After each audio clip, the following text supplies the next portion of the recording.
Oh, ay kamusta kayong lahat? Salamat sa Diyos at tatapos na rin ng January. Oh ha, ay pagkasweet naman ni Inday kay Dudong, hindi halatang dinosaur, bumubuga ng apoy kapag galit.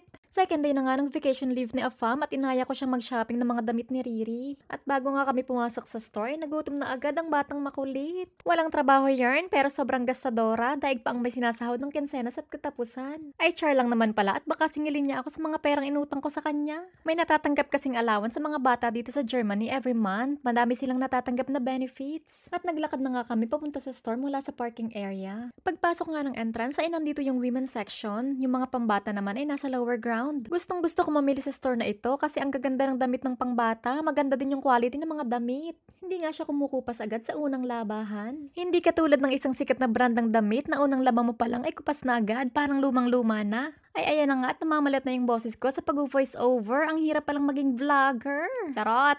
Vlogger wannabe. Kaya naman mag-share at mag-follow na kayo sa aming page at talaga namang namamalat na ang boses ko kagagawa ng voice over. Bihira na nga ako ngayon mamili ng mga damit. Hindi tulad noon na talagang gastos kong gastos. Napansin ko kasi na mabilis mapagliitan ni Riri ang mga damit. Nakakahinayang. At kahit nga sobrang daming damit ay paulit-ulit lang din yung nasusuot. Isang timbo na nga ang mga damit sa damitan at hindi ko napapansin na may iba pa pala siyang ibang damit. Kaya nga paminsan-minsan na lang ako nagsha-shopping ng mga bagong damit. Huling beses ko nga siguro nag-shopping dito sa store na ito ay nung namili ako ng damit ni Riri nung ipasok ko siya sa nursery nung September. Sobrang dami kong damit na binili noon para at least maraming pagpipili ang damit yung caregiver niya. Kaya lang hindi din naman naging successful yung pagstay niya sa nursery kasi ayaw niya talaga doon. Lalabas pa nga lang kami ng bahay papunta sa nursery ay nagpapagitas na.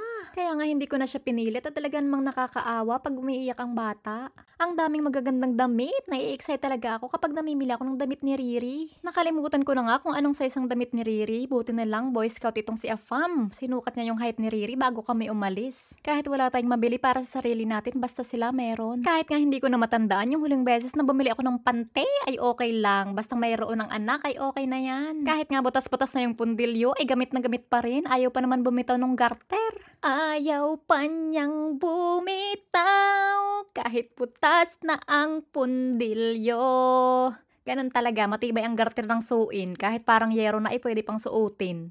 Ganyan talaga tayong mga magulang, lahat ibibigay para sa anak. Madami nang damit at napagliitan si Riri. Dapat pala pag bibili ka ng damit ay palaging may allowance yung size. Dapat mas malaki. Kahit nga magdadalawang taon pa lang siya ay yung mga damit na pang 3 years old na yung binibili ko. Sayang naman kung mapapagliitan agad. Wala pa man din sasambot sa mga napagliitang damit at ayaw ko pa nga sundan ng batang makulit. Baka nga hindi lang maging junk shop itong bahay, baka maging boxing arena na din at araw-araw may show ng boxing. Yan nga ang dahilan kung bakit ayaw ko pang sundan si Riri ay lalong dadamay ang aking uban kapag dalawa na ang sasawayin. Pero kahit nga lang ganun na hindi na nahupa ang pagod nating mga nanay sa mga gawaing bahay ay anak pa din natin ang nagpapasaya sa atin. Kahit nga minsan ay sila din ang dahilan kung bakit tayo bumubuga ng apoy. Char, dinosaur yarn. Pero ang totoo ay talagang magagalitin naman talaga ako. Aminado naman ako. Kapag nga nasa galaan kami ay daig pa namin ang sumali sa marathon. Takbo dito, takbo doon si Riri. Ilang minuto mga lang kami dito sa labas ay parang gusto na naming umuwi.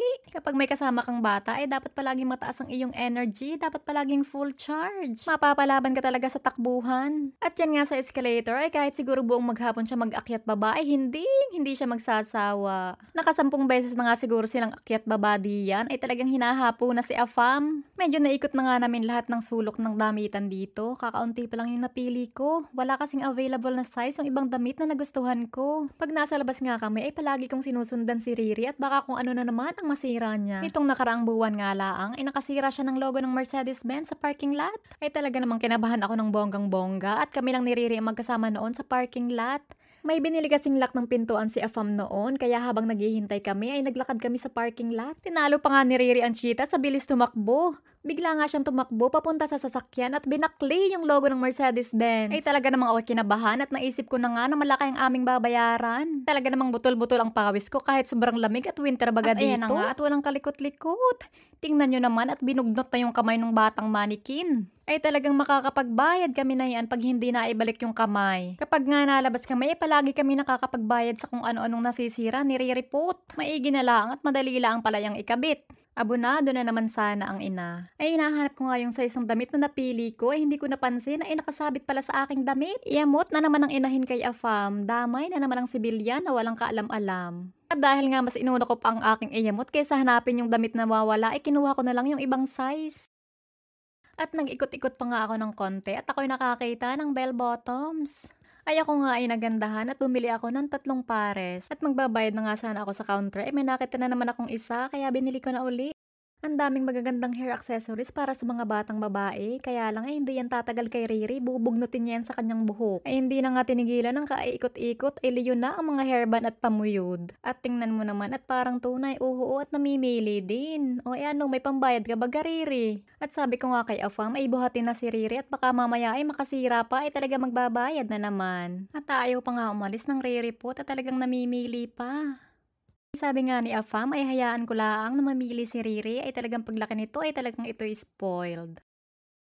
At ito na nga at magbabayad na kami sa counter. Maigi na lang at kakaunti ang customer na namimili ngayon. Ako'y talagang nahihiya mag-video kapag maraming tao. Masyado kasing istrikto ang mga German pagdating sa kanilang privacy. May mga German na ayaw na napapasama sila sa video at picture. Ay very good talaga itong si Afam at nagkusa ng ibigay sa akin ng ATM. Ay syempre, bago pa kami lumabas ay sinabi ko na sa kanya na siya ang magbabayad ngayon. At kahit hindi niyo naman tinatanong ay sasabihin ko na din para sa inyong kaalaman. May kanya-kanya kaming bank account. Kanya-kanyang pera, ganun. Hindi naman ako humihingi sa kanya dahil kaya ko nung buhayan sarili ko. Char! Siya nga magbabayad for today's kagastusan. Hindi naman umangal si Afam at baka mabuguhan na naman ang apoy ni Inday. Well, galante naman siya kapag sinabihan. Pero pag hindi, hindi ka nagsabi ay. Alam niya kasi na may sarili akong pera. Pupunta na kami ngayon sa kabilang store, kakaunti lang kasing napamili namin sa kabila. Nilakad nga lang namin papunta doon at malapit lang naman. Ito nga yung malapit na city sa amin. Madami ditong shops na pwede mong pamilihan. Pagpasok nga namin ay halos kakaunti din ng tao. Hapon na kasi nung pumunta kami. Mag-aalas 5 na ng hapon nung lumabas kami. Hinintay pa kasi namin gumising si Riri. Usually ay natutulog siya sa hapon. Kapag naman pumunta kami ng maagap ay talagang hindi magkakaigi. Mag-aalboroto lang sa loob ng tindahan. Pag hindi nakatulog sa hapon ay talagang dapat ay mahaba ang iyong pasensya. Baka lang ako'y ma-report sa pulis pag may batang nakurot dahil sa pag-aarte. Bawal dito mangurot ng bata, ma-report ka sa pulis. Ay may inang maiisuplong. Hindi din naman kami nagtagal sa loob, tumingin-tingin lang kami at wala din naman silang pajama na pang toddler. Madami silang magagandang design ng damit na pang baby. Hindi naman na baby si Riri, damulag na. Ako na nga lang mag-isa ang pumunta sa ikatlong store, bumalik na sila ng sasakyan. May expire na kasi yung ticket sa parking area ay baka matikita ng sasakyan, 2 hours lang kasi yung binili niya. Hindi na nga ako nakapag-video sa loob at bawal daw, imbiyar na ako dun sa staff na lalaki.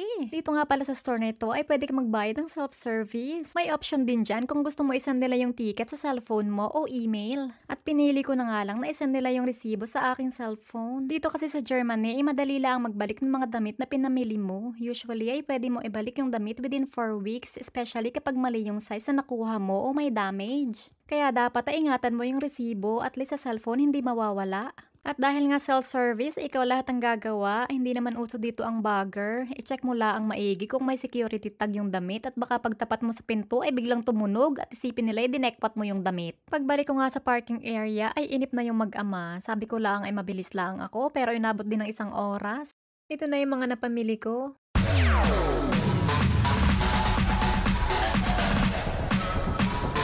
TikTok All-Star.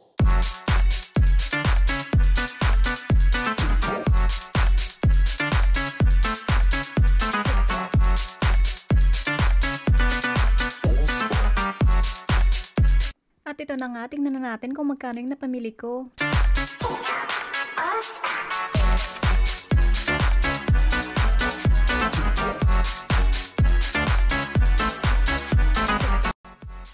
$12,266 din yung nagastos namin. Thank you for watching!